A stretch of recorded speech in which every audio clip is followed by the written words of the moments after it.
继续看行政院性别平等处公布消除对女性一切歧视公约的审查建议，因呼吁讲应该鼓励女性参政，针对新疆女性的生活权，嘛应该提供女侪保障。C 斗10，歧视归零。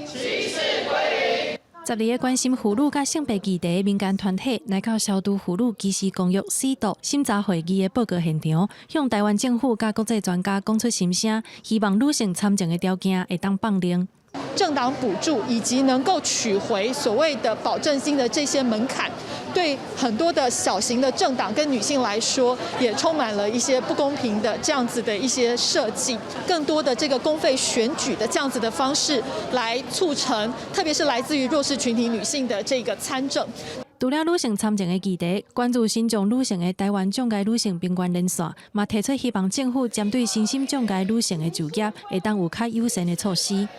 委员特别去谈到了声音障碍女性在就业率或者是薪资上都比不管是声音障碍男性或者是一般女性都还要低，所以委员特别强调国家应该要有相关的政策去提升障碍女性的一个就业。针对民间团体提出的诉求，代表行政院参加4度会议的发言人罗秉成讲，政府部门会汇集意见，在未来2冬内针对问题的改进。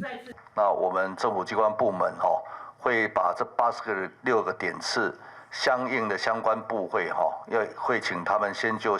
这些建议做一些回应、整理跟分析所以大概会在2年的时间内会来 review 一下我们这一次的第4次国家报告的结论性意见有没有获得落实跟推动。4度国际审查会议4冬举办一摆，这回政府敢会按照审查委员的建议，甲民间的声音调整改革的方向？民间团体持续关注。记者麦尚营曾派文台北报道。